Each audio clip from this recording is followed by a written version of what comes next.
كل سنه وانتم طيبين. حضرموت الشيخ المندي اللي بقاله سنين مكسر الدنيا بالصواني، السنه دي عامل لقطه جامده جدا. انت بدل ما تروح تفطر في حضرموت الشيخ المندي المطعم نفسه، حضرموت الشيخ المندي واخد مكان على النيل، فانت بعزومتك بناسك انت بدل ما بتفطر في المطعم انت بتفطر في مكان ولا اجمل ولا اروع ولا فيو ولا قاعده تحفه جوه النيل.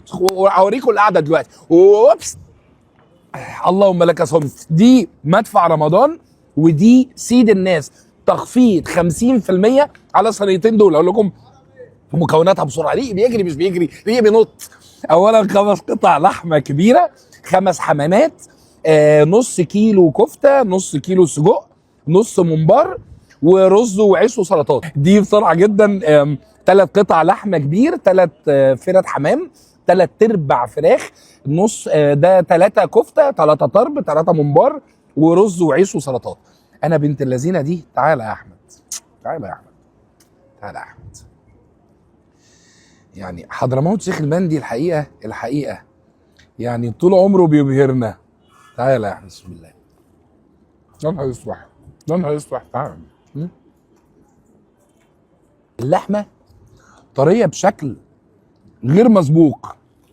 تعالى تعالى تعالى.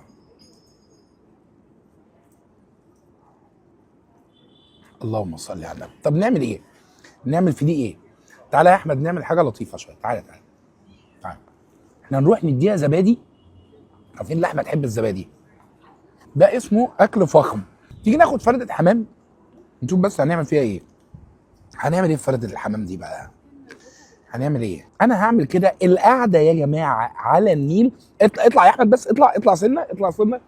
ورينا احنا حضرموت الشيخ المندي. هو طبعا المطعم كده كده شغال، بس اللي عايز يبقى موجود هنا في على النيل بالنسبه له هتبقى القعده لطيفه جدا وتجربه. انا بالنسبه لي، انا لو عزومه انا احط كول سلو على الحمام.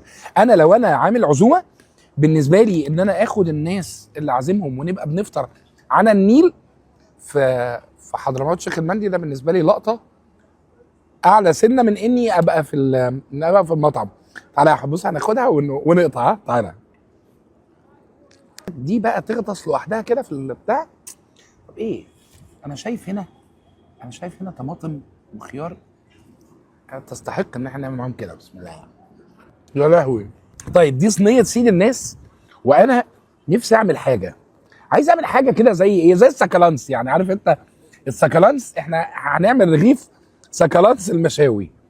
الطرب اللطيف. يا نهار يا نهار يا نهار صباع طرب مع كفته مع سجق. حلو كده. طيب وايه الحشوه اللي في النص بقى؟ طبعا زبيب، لازم نحط زبيب.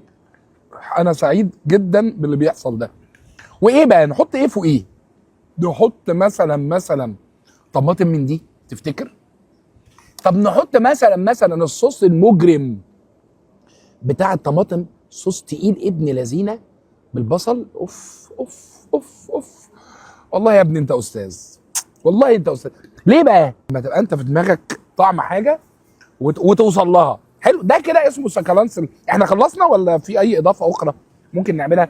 ده الزبادي ممكن يزعل، سلطه الزبادي ممكن تزعل. انا اتخيل انها اضافه برضو لطيفه جدا. بس كده حلو كده. يلا، فهي قطمه وهتقطع عشان ده لغوصه اللغوصه يعني. يلا بسم الله. بصوا الاول بس المكونات من جوه. كفته على طرب على سجق على حبشتكنات على زبيب. طبعا ابن الذين زبيب مهم جدا في الحياه. هذا وبالله التوفيق. عايز تعرف قدر السعاده اللي جوايا دلوقتي عامل ازاي؟ تخيل القطمه مكوناتها 1 2 3 4 مع بعض ازاي. وطبعا برضو كتيبه المزاجنجيه بس هم اللي بينفع يتخيلوا ده طعمه عامل ازاي. احنا الفراخ المندي دي بقى. تعالى يا احمد، انا بحب الورك طبعا.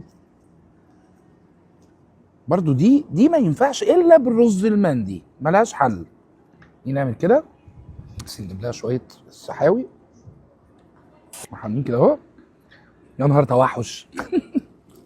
متعه التجمع على صينيه، ان احنا نمد ايدينا في الصينيه وناكل بايدينا واحنا لابسين جوانتي اهو او ايدينا نظيفه يعني. متعه. اكل الرز بالسحاوي بالفراخ المندي بالشكل ده والمصحف متعه. الصينيتين اللي قدام حضراتكم دول قلت لكم عليها عليهم تخفيض 50%. صينيه سيد الناس ب 2000 جنيه بدل 4000 جنيه، وصينيه مدفع رمضان ب 2500 بدل 5000 جنيه. القعده اللي عاملها حضرموت شيخ المندي، وطبعا كده كده الفروع بتاعته اوريدي شغاله، بس ده الاضافه الجديده ودي حاجه لطيفه اللي انا جاي اصورها لكم النهارده، ان انت بدل ما تبقى في المطعم انت بعزومتك بناسك بقعدتك انت قاعد جوه النيل. القعده لطيفه جدا، تجربه بالنسبه لعزومات رمضان لطيفه جدا، واضافه لطيفه قوي ان انت في نفس الفلوس اللي بتدفعها بدل مطعم، لا في ادد فاليو لطيفه قوي ان انت قاعد على النيل الساعتين ولا الساعه اللي هتقعدهم بعد الفطار، تشرب شاي تشرب حاجه في حضن النيل، قاعده تحفه بالذات في العزومات. كل سنه وحضراتكم طيبين، وربنا يوسع علينا جميعا ويوسع عليكم ويرزقكم السعاده يا رب. كل سنه وانتم طيبين، وكان معاكم مصطفى محمود ومازا جنجي. الوجبه اللي قدامكم دي ثمنها 49 جنيه، ده عرض الافتتاح من مطعم ابشر بعزك. انا مش في السعوديه، انا مش في الخليج، انا في المهندسين. في الحلقة هذه راح نفوز 5 فايزين، كل فايز 1000 جنيه. رضا العتيبي يا جماعه. يا حيا وسهلا، نورتنا مزاجنجي. كبسة ابو دمعه، دي كبسه لحم دمعه. ابو دمعه دي مبكبكه ستايل، دي اول مره اشوف دي في مطعم خليجي يا جماعه، دي جديد، ده اختراع فعلا. بقول لك ايه، هو ده يمني اصلا ولا انتوا اخترعتوه؟ ده سعودي. القوام ده يعجب عشاق السقسقه اللي زي حالاتي، يعني انا لما اجي اطلب دي كبسه لحمه دمعه. طبعا الرز ده مختلف شويه، الرز اسمه ابو بنت، ده بيجي من السعوديه، ده عشان بتالي عشان ما يشربش قوي الصوص. القوام ده جديد على الاكل الخليجي، ولا في مصر ولا بره مصر يا جماعه. تسويه اللحمه يا وها يا وها. ابشر يا سيدي. خوش آمدی بهترین پلاو بخاری دمسر. لا اله لا اله الا الله. ده افغاني اللي انت بتقوله؟ افغاني. انت افغاني؟ نعم. شيف افغاني. شيف افغاني. ودي اسمها ايه؟ رز بخاري. رز بخاري. انتوا عارفين البخاري؟ تسلم ايدك. احنا هنا الشيفات تقريبا كلهم يمنيين وافغان، يعني المصريين نادرين. الرز بخاري انتوا عارفين طبعا البخاري ده نسبة الى بخارى، هي موجودة دلوقتي في اوزبكستان. ابن لذين القوام القوام بتاع السحاوي المفتت ده القوام الاصلي للسحاوي. الناس اللي احيانا بتضربها في خلاط وبتاع، ده مش صح. القوام ده القوام الاصلي الخليجي بتاع السحاوي. انا بضرب بالخمسه يا جماعه. انتوا عارفين الاصناف اللي قدامي دي تقريبا كلها اصلها افغاني، ونضرب بالخمسه. بصوا بقى، المطعم ده نقل المطعم السعودي والخليجي بالشيفات، باللحمه، بالرز، بالتوابل لهنا في المهندسين. انا دخلت المطعم، مجرد لما دخلت المطعم ريحه التوابل والبهارات اللي شمتها، لا انا في السعوديه بنسبه 100%. ده كبلي ده نسبه الى كابل في افغانستان. دي اكله افغاني 100%. طيب ايه الفرق بقى ما بينها وبين الحاجات التانية؟ اولا ده رز بسمتي، ودي لحمه مستوي بقى في حله كبيره قوي كده، ومعاها بطاطس. دي يعني من الحاجات القليله اللي بيبقى معاها خضار. يعني دي لحمه بقري، بس لحمه بقري بص عامل ازاي، يعني ان يوصل باللحمه البقري بالتسويه للشكل ده وللون الفاتح ده، لا دي حته لحمه ناعمه وتسويتها سهله، وقعدت كتير لغايه ما وصلنا للعظمه اللي قدامكم دي. بسم الله. الرز المديني يا اخي سبحان الله، كل واحد من دول ليه طعم مختلف.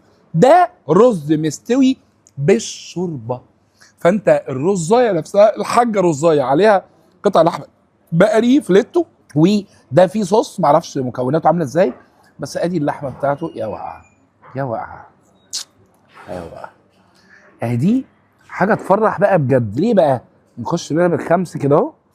بس يا جماعه انا مبسوط جدا بالطعم. ولاد الذين بصوا الطبخ عناصر، فلما يبقى الشيف يمني او افغاني والتوابل كذلك والبهارات كذلك واللحمه الضاني او البلدي البقري، وهو العناصر كلها لو هي خليجي، بالفعل المطعم الطعم فيه خليجي 100%. لو غمضت عينك انت في السعوديه 100%. ده ابشر جدا.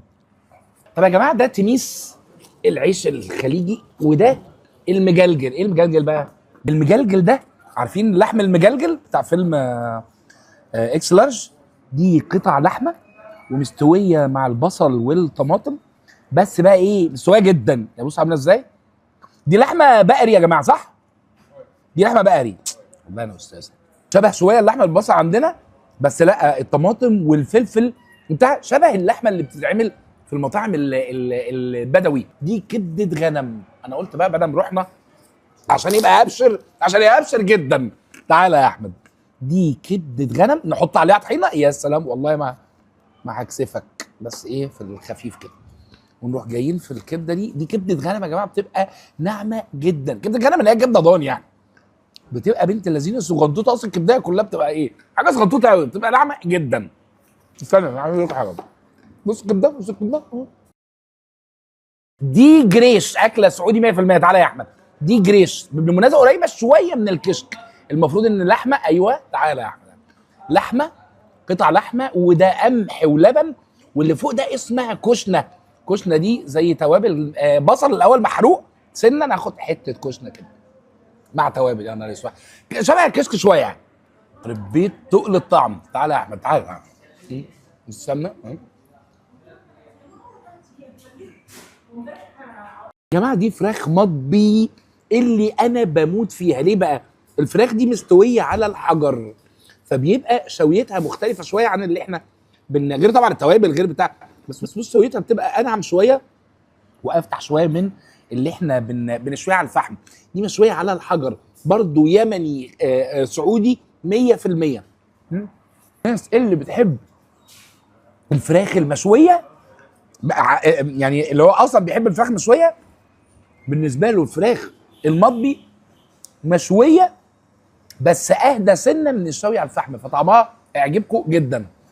يا طيب القلب وينك. ايوه بقى تعالى. اهلا وسهلا بالمزاجنجي، نورتنا في مطعم ابشر بعزك حبيبي ابشر. دي العريكه الملكي ودي المعصوبه الملكي. دي العريكه الملكي. تعالى يا احمد، العريكه دي عباره عن ايه؟ طبعا اكله يمني 100%. تحت هتلاقي عيش خبز ملوح ومفروم مع تمر حلو كده، عليه قشطه، عليه حبه البركه، عليه عسل وزبيب ومكسرات وكورن فليكس وملكي لما يبقى عليه اكسترا مكسرات كده.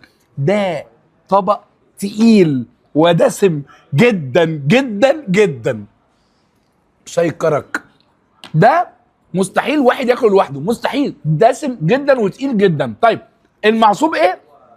المعصوب تقريبا زي العريكه، بس تحت العيش الملوح المفروم مفروم مع موز، يبقى عيش مفروم مع موز وقشطه وعسل ومكسرات وكورن فليكس وحبه البركه، مكسرات طبعا بالهبل وموز. برضو طبق تقيل جدا في الحلو من الاكل الخليجي. ابشر باختصار، مطعم ابشر بعزك نقل الحاله السعودي والخليجي في المهندسين في القاهره بكل تفاصيلها حرفيا، من اول الشيف العمومي الشيف رضا العتيبي، وهو شيف مشهوره زي ما وريتها لكم، لغايه الشيفات اللي جوه في المطبخ. دخلت تقريبا كلهم يا يمنيين يا افغان.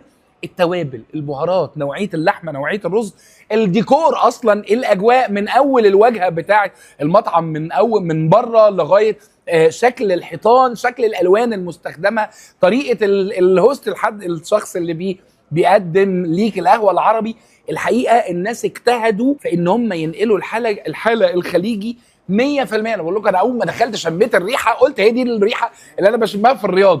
الحقيقه من اكتر المطاعم اللي شفتها في حياتي في مصر، اكلها خليجي بكل تفاصيله تقريبا بنسبه 100%. احنا 3 شارع عبد الحميد سليمان في شارع الشهاب، متفرع من شارع الشهاب المهندسين الجيزه. سؤال الحلقه، هكسبكم 5000 جنيه، 5 كل واحده يكسب كوبون فاوتشر من ابشر بعزك ب 1000 جنيه. سؤال الحلقه، انا قلت في الحلقه كام مره كلمه ابشر؟ عدوا بقى.